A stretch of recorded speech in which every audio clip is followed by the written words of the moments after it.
Hi, boys and girls. Miss Kathy here with another episode of Superheroes of STEAM. And I'm super excited about our woman today that we are featuring. It is called the Tree Lady because I love trees.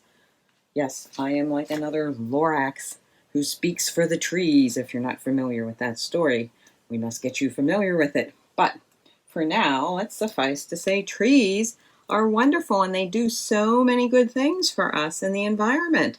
So let's see what the story, The Tree Lady, is all about. It is the true story of how one tree-loving woman changed a city forever.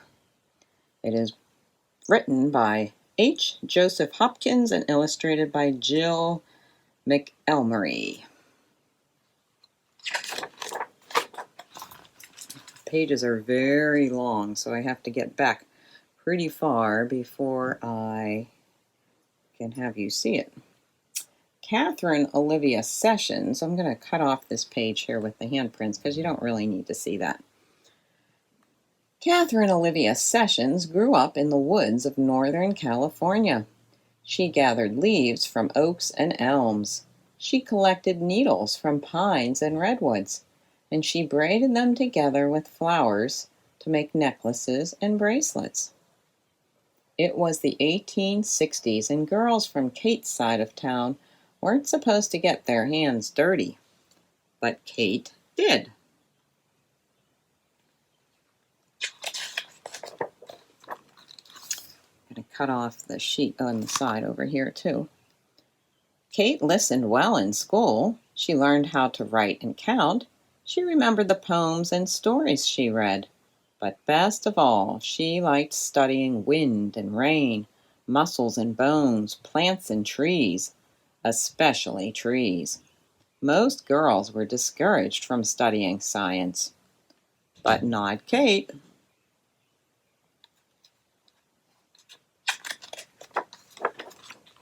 Now we've got a full page spread, and you might notice that's the picture from the cover.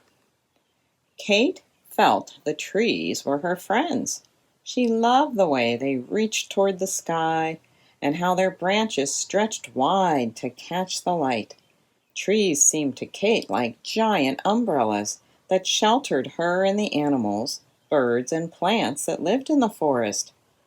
Not everyone feels at home in the woods, but Kate did.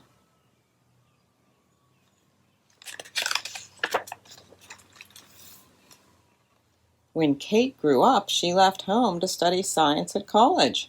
She looked at soil and insects through a microscope. She learned how plants made food and how they drank water, and she studied trees from around the world. No woman had ever graduated from the University of California with a degree in science, but in 1881, Kate did.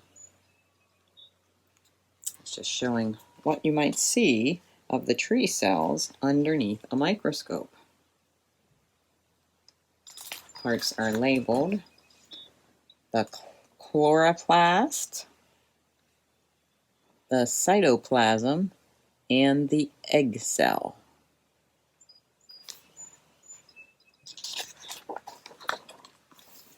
Now that is a very wide spread. After graduation, Kate took a job in Southern California. When her boat docked in San Diego, she saw that her new home was a desert town. Kate never thought she would live in a place with very few trees. But now she did.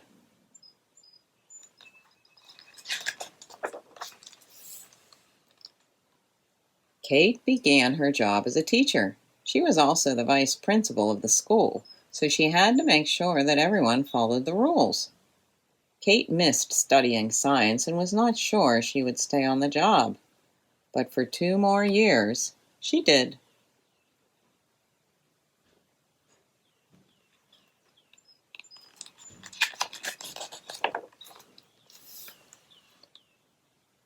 From her school, Kate could see City Park in the hills above town. It was called a park, but it didn't look like one. It was where people grazed cattle and dumped garbage. Most San Diegans didn't think trees could ever grow there. But Kate did.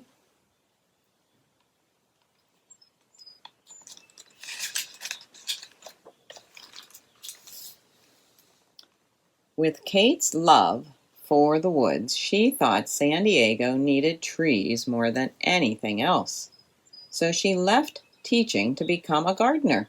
She knew she must plant trees that could live in dry soil with lots and lots of sunshine. Her friends worried Kate wouldn't find trees like that. But she did.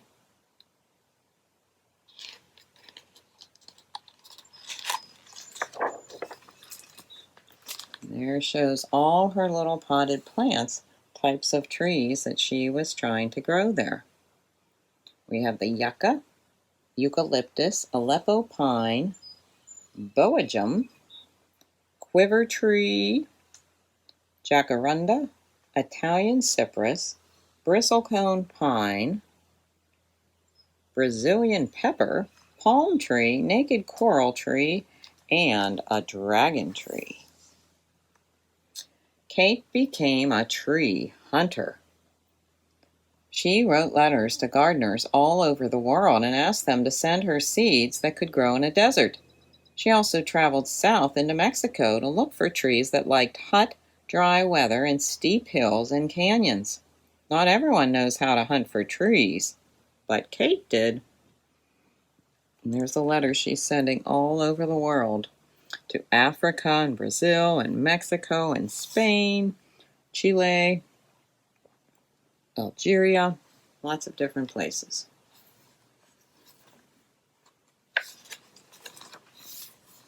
And that shows the town.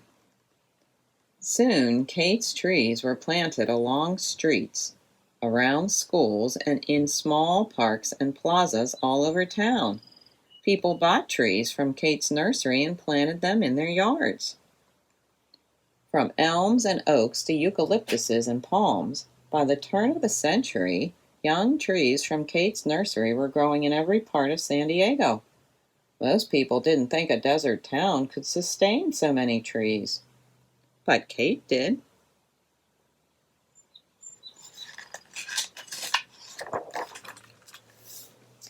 Then, in 1909, city leaders announced that a great fair called the Panama California Exposition was coming to San Diego in 1915. The fair would be held in City Park, which was now called Balboa Park. Kate felt Balboa Park still needed more trees, thousands more, to look beautiful and to shade the visitors that came to the fair. Trees, trees, more trees.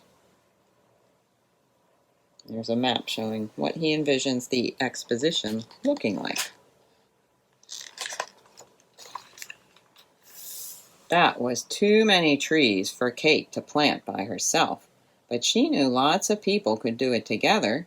She asked her friends to bring their friends and come to the park for tree planting parties. Again and again, people volunteered to help. Those volunteers weren't sure they could plant enough trees, but before long, they did. They are planting trees all over the place.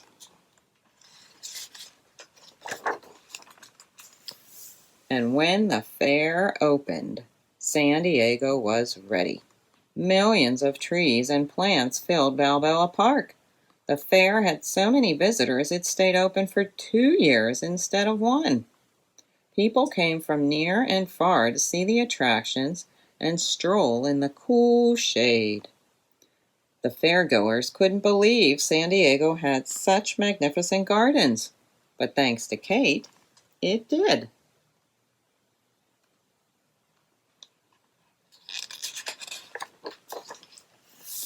In the years after the fair, Kate was given many awards for her work, and people took to calling her the mother of Balboa Park. She continued gardening and planting trees until her death in 1940. Back then, few could have imagined that San Diego would become the lush, leafy city it is today.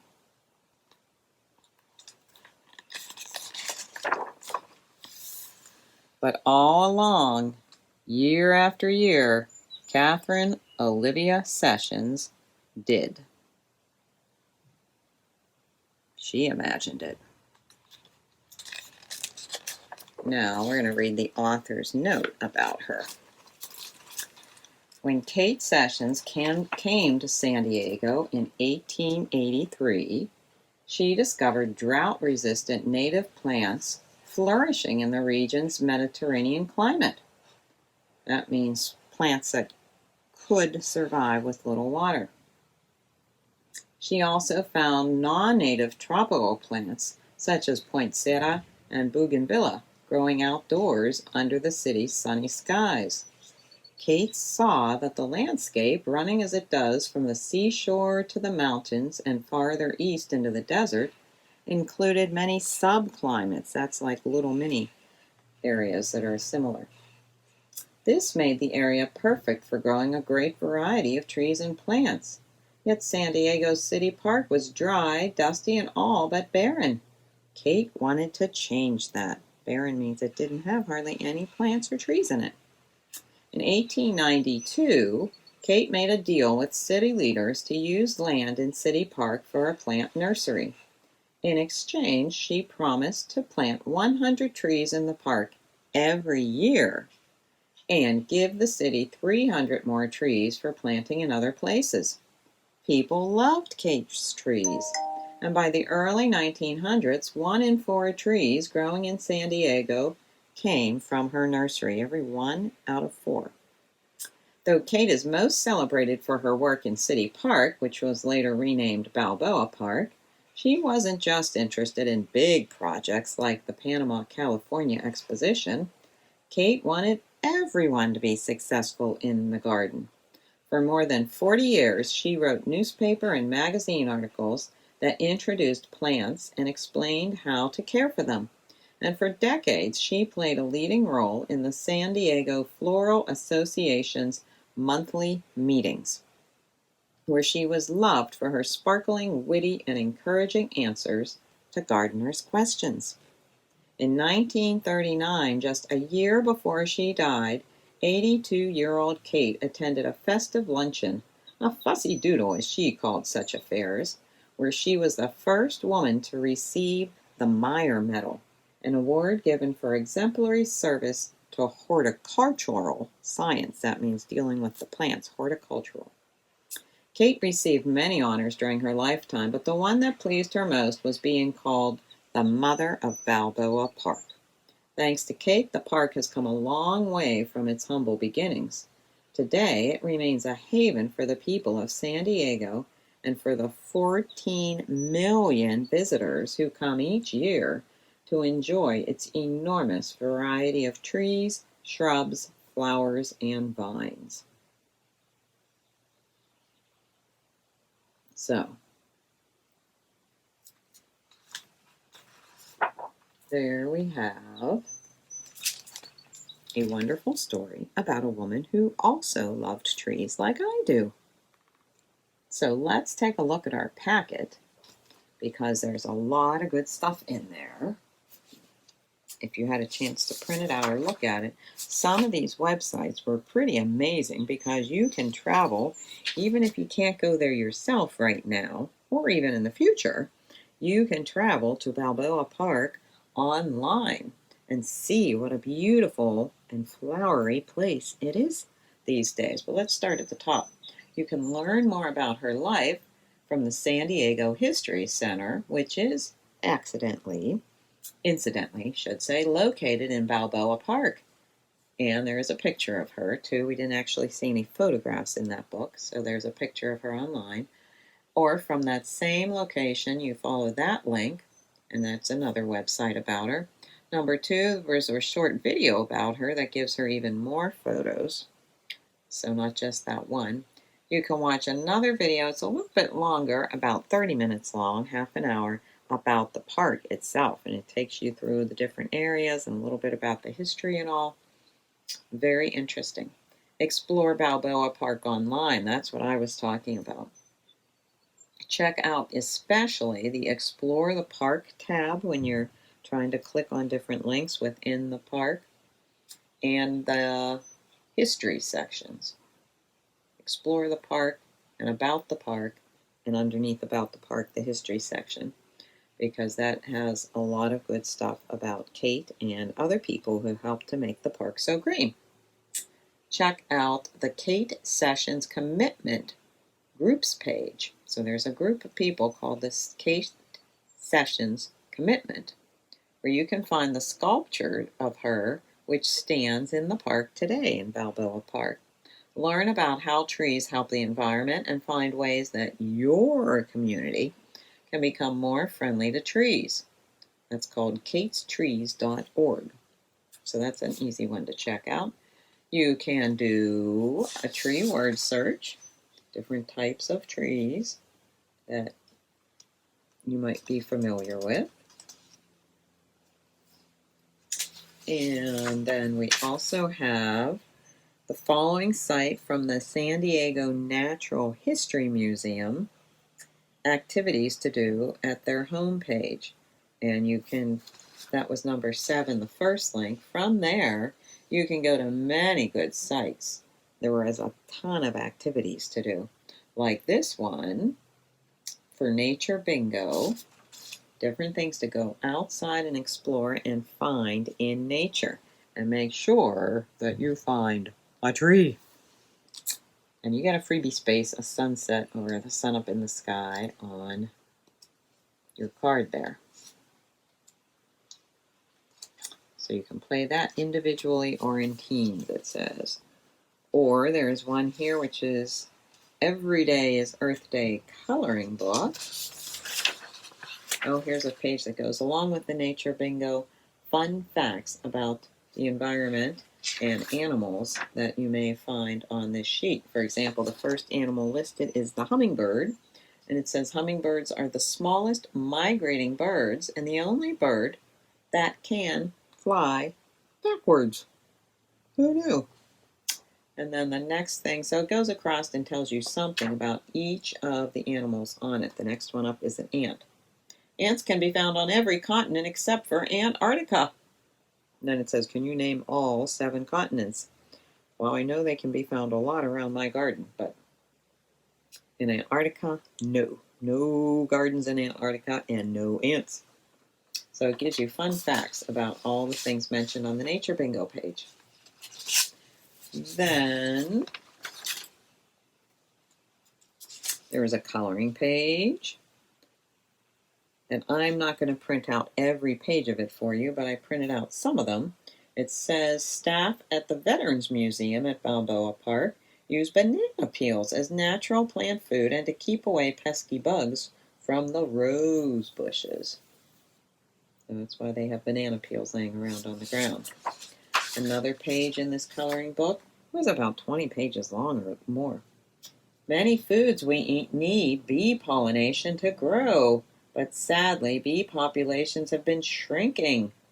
Did you know the Japanese Friendship Garden is a safe home for bees, and that's found in Balboa Park? So I printed out some of the pages that I thought had nice pictures, but also told you some pretty important information. We need to save our bees because they do so much to help us and our food supply. So you can always go online and read more about why bee populations are declining. The Balboa Park Conservancy helps save Balboa Park's forest by planting trees. Trees help stop climate change by removing carbon dioxide, or the air that we don't need, from the air. And they give us back fresh oxygen. You can't beat that.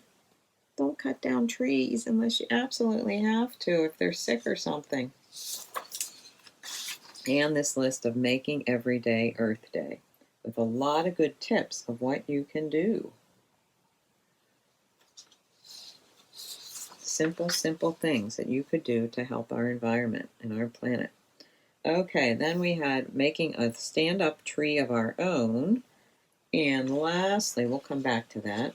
Lastly, we have some worksheets on trees that you can read and then answer the questions on.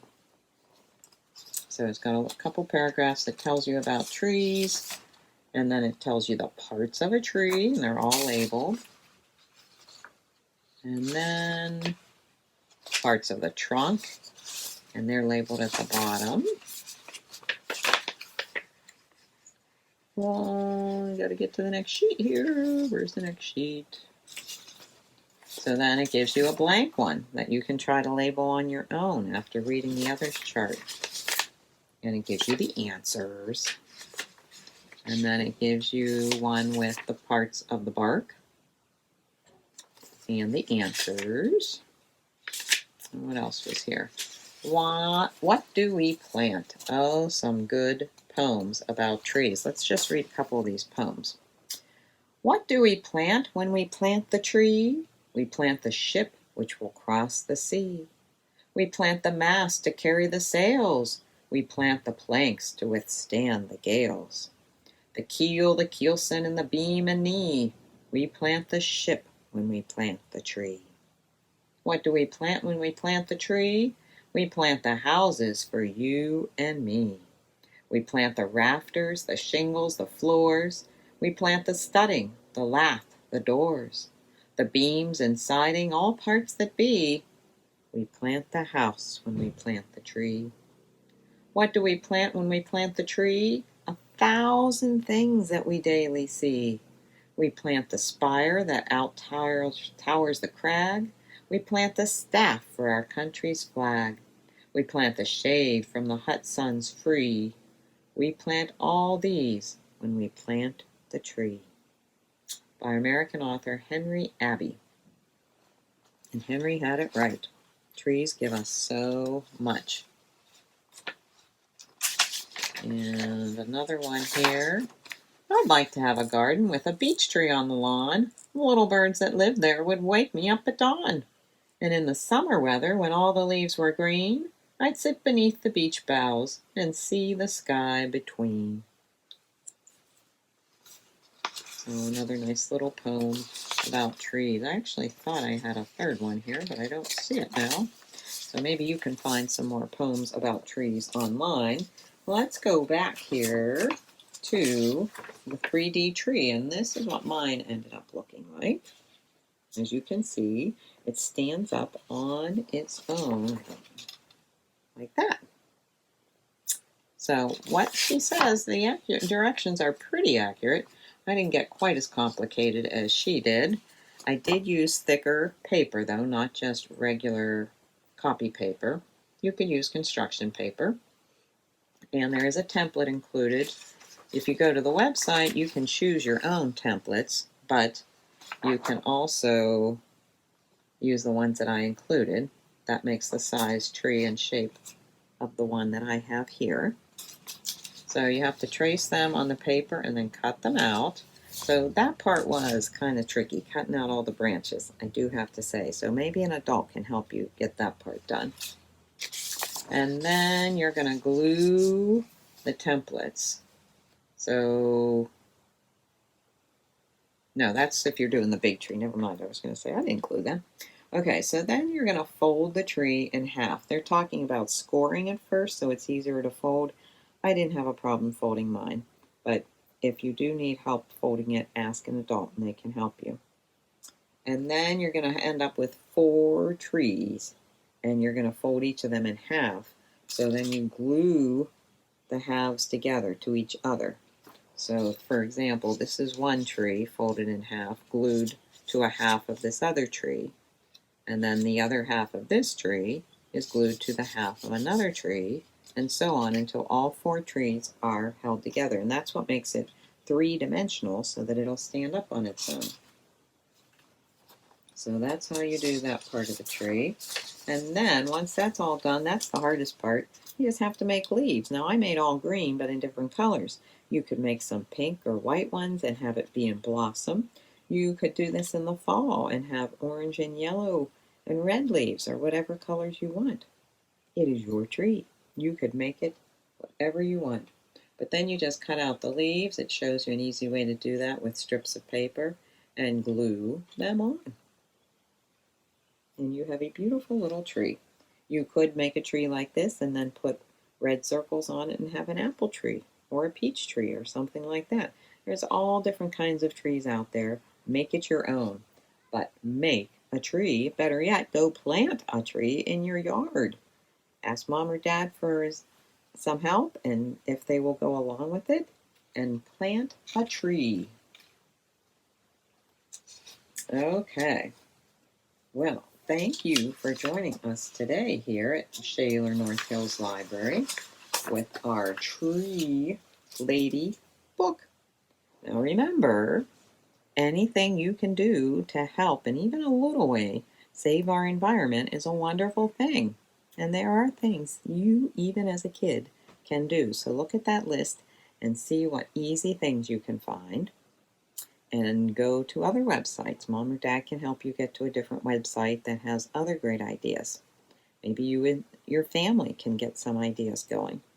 We just celebrated Earth Day, so we're still trying to be aware of our environment and how we can save our planet Earth. So you can come into Shaler North Hills Library 6 days a week and get books out about it, or books about anything you want.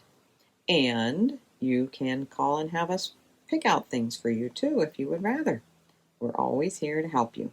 So thanks for watching today. This has been Miss Kathy with Shaler North Hills Library for another episode of Superheroes of STEAM.